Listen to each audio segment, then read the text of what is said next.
À la une ce soir, 2 millions de supports piratés incinérés en Côte d'Ivoire dans le cadre de la Journée mondiale de la propriété intellectuelle. Toujours en Côte d'Ivoire, la lutte contre le tabagisme, la campagne nationale de masse anti-tabac 2015 a été lancée aujourd'hui. Enfin, en Centrafrique, des militaires français accusés d'avoir commis des abus sexuels sur des mineurs entre 2013 et 2014. Merci d'être en notre compagnie. Bonsoir à tous. Je vous le disais dans les titres, 2 millions de supports piratés ont été détruits hier à Abidjan par le ministère de la Culture et de la Francophonie. C'était lors de la cérémonie officielle de la Journée mondiale de la propriété intellectuelle. Un acte fort pour lutter contre le piratage des œuvres de l'esprit. Aspersion du gasoil, préparation de la bûche, puis feu. Ce sont 2 millions de CD piratés qui crament ainsi sous ces flammes.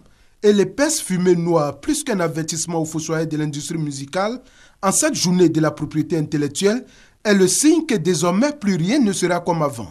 Et nous n'allons pas nous arrêter seulement à ces actions d'éclat, mais mettre en place des moyens pour que les artistes puissent avoir des CD, des producteurs puissent avoir une unité de pressage. Et maintenant que le temps est donné, direction l'INSAC pour faire la place à ce qui nous unit en cette 13e journée mondiale de la propriété intellectuelle, la musique.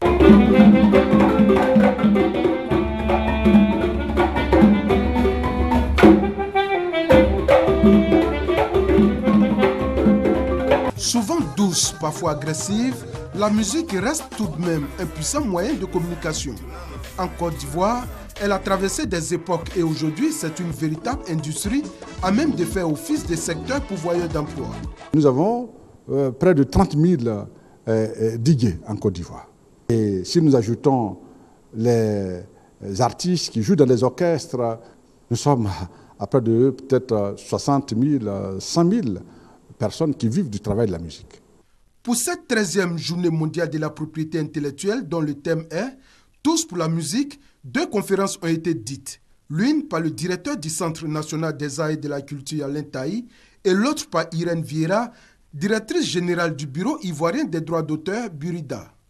La propriété intellectuelle est l'ensemble des droits exclusifs accordés sur les créations intellectuelles à l'auteur ou à l'ayant droit d'une œuvre de l'esprit. Elle comporte la propriété littéraire et artistique et la propriété industrielle. Et tous les ans, elle est célébrée le 26 avril. C'était un reportage de Herman Niamien et Guillaume Zéré.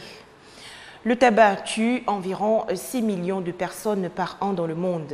Des chiffres alarmants qui interpellent le ministère ivoirien de la Santé et de la lutte contre le sida. Pour sensibiliser les populations au danger du tabagisme, le programme national de lutte contre le tabagisme a procédé aujourd'hui au lancement de la campagne nationale de masse anti-tabac 2015. Thème retenu, fumer, c'est se tuer à grand feu. Les explications de Koné Pargassoro.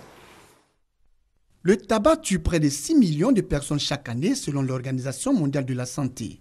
L'OMS révèle d'ailleurs qu'en 2009, le taux de fumeurs chez les élèves âgés de 13 à 15 ans était de 15,2%. En Côte d'Ivoire, soucieux du bien-être et de la santé de la population, notamment de la jeunesse, le ministère de la Santé et de la lutte contre le sida procède au lancement 2015 de la campagne de sensibilisation de masse sur les méfaits du tabagisme. Il y a une véritable épidémie du tabagisme et qui provoque beaucoup de dégâts. C'est pour ça qu'il y a une grande campagne médiatique qui va se mettre en route pour informer, pour sensibiliser surtout les jeunes.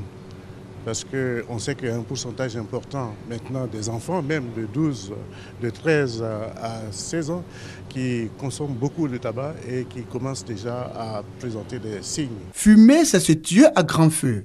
Thème choisi pour cette campagne de sensibilisation qui vise la jeunesse. Le tabac est très dangereux pour la santé même de l'être humain. Il faudrait que la jeunesse sache que le tabac là-bas, donc il faut l'abattre. C'est mieux de laisser tomber la cigarette.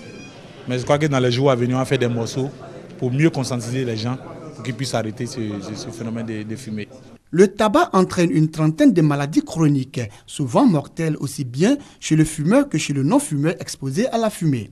Entre autres, l'hypertension artérielle, les accidents vasculaires cérébraux, l'asthme, le cancer des bronches et du poumon. Cette campagne de sensibilisation de masse sur les méfaits du tabagisme, débutée le 28 avril, s'étendra sur tout le territoire national jusqu'au 30 juin. L'Algérie, hôte d'honneur de la toute première édition de la Foire internationale d'Abidjan. L'événement s'est ouvert hier au Palais des Sports de Treichville autour du thème « Quelle politique d'investissement pour une Côte d'Ivoire émergente ?»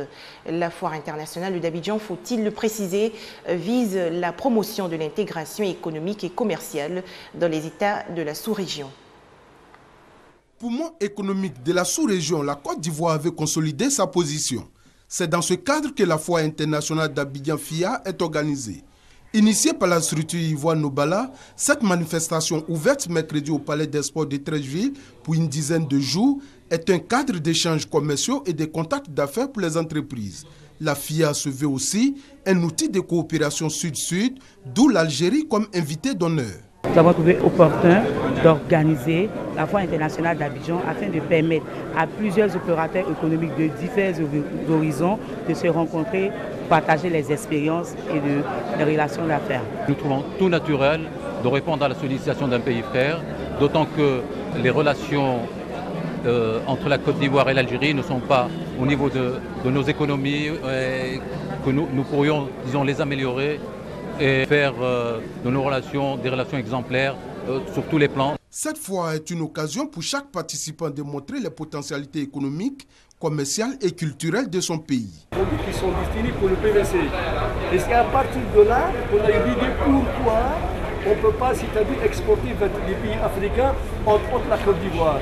On a eu cette occasion, on a eu une invitation de la part de la SAFEX, donc on a dit voilà, il faut qu'on assiste. Un pays, c'est les affaires. Et nous, en tant qu'acteurs du développement de la Côte d'Ivoire, nous nous réjouissons à chaque fois qu'il y a des foires, à chaque fois qu'il y a des manifestations à caractère économique. La FIA est une opportunité pour montrer la vitalité économique et la marche glorieuse de la Côte d'Ivoire vers l'émergence, déclare le représentant du ministre Jean-Luc Billon. On peut renforcer davantage les axes sud-sud pour arriver plus facilement à l'émergence aussi, parce que l'Algérie est un pays qui a un grand savoir-faire. Sa proximité avec l'Europe, le passé de l'Algérie et tout ça, a fait que l'Algérie a une expérience qu'elle pourrait partager. La Foire internationale d'Abidjan prendra fin le 10 mai prochain. Des précisions de Herman Niamian et Issa Yeo. Le Mali renoue avec la violence. Des combats ont opposé aujourd'hui la rébellion à l'armée malienne à l'Éré dans le centre du pays. 10 morts parmi les rebelles et 9 chez les militaires. Les autorités maliennes imputent l'attaque au mouvement national de libération de l'Azawad. Un peu plus loin dans le nord du pays, une mine a explosé au passage d'un minibus à Gao. Bilan 3 morts et 28 blessés, dont 6 graves.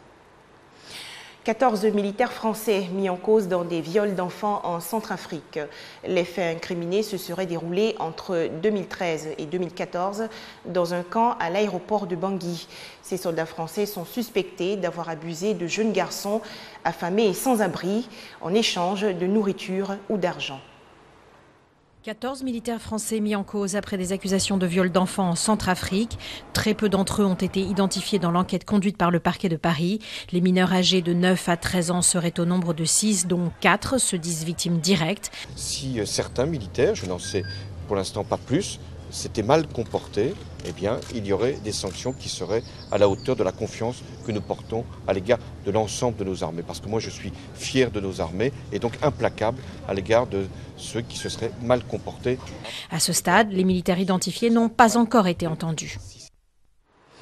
Les Nations Unies reconnaissent la victoire du président Faure Gnassingbé au Togo. Selon l'ONU, le scrutin a été crédible, libre et transparent. Le président Faure Gnassingbé a remporté la présidentielle avec 58,75% des suffrages contre 34,95% pour Jean-Pierre Fabre, son principal adversaire. La contestation grandit au Burundi depuis le 26 avril dernier. Des manifestants dénoncent la détermination du président Pierre Nkurunziza à briguer un 3e mandat.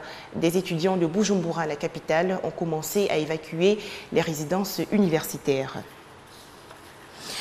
De son côté, le gouvernement burundais cherche l'apaisement. Le ministre de l'Intérieur, Edouard Nduwimana, appelle au calme.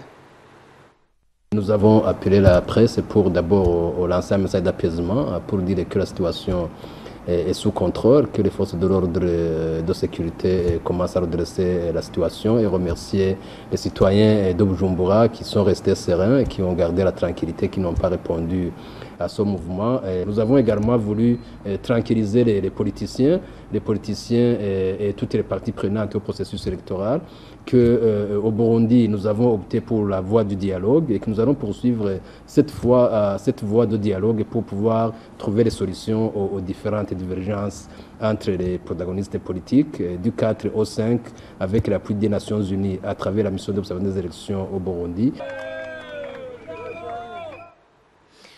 Un survivant retrouvé dans les décombres de Katmandou 5 jours après le tremblement de terre survenu au Népal. Il s'agit d'un jeune garçon de 15 ans. Il a été conduit dans un hôpital sous les acclamations de la foule rassemblée. Rappelons que 5 844 personnes sont décédées dans la catastrophe. D'autres victimes françaises du séisme au Népal sont malheureusement à craindre, annonce le Quai d'Orsay, qui rappelle être sans nouvelles de 268 Français. Le ministère des Affaires étrangères a ajouté que plusieurs vols d'hélicoptères étaient prévus vers des régions isolées si la météo le permettait. Sur place, les recherches continuaient avec parfois de bonnes nouvelles. Un adolescent de 15 ans a été sorti vivant des décombres d'une pension de Katmandou 5 jours après le séisme. L'actualité au Pakistan, c'est la condamnation à la prison à vie de 10 hommes. Ils ont tenté d'assassiner en 2012 la jeune militante pour le droit à l'éducation Malala Yousafzai, récipiendaire du prix Nobel de la paix. Prison à vie pour les 10 hommes jugés pour la tentative d'assassinat de Malala en 2012. La jeune militante pour le droit à l'éducation, alors âgée de 15 ans, avait réchappé in extremis à cette tentative de meurtre des talibans pakistanais. Une balle dans la tête, elle avait été évacuée d'urgence en Grande-Bretagne. Une attaque qui l'avait aussitôt propulsée, icône mondiale de la lutte contre l'extrémisme. Enfin, le Vietnam célèbre aujourd'hui la chute de Saigon. Cet événement marque la fin de la guerre du Vietnam et le début d'une période de transition menant à la réunification officielle du pays sous le régime communiste. Voilà, ce sera tout pour ce soir. Je vous souhaite une excellente fête du travail sur RTI2. À très bientôt.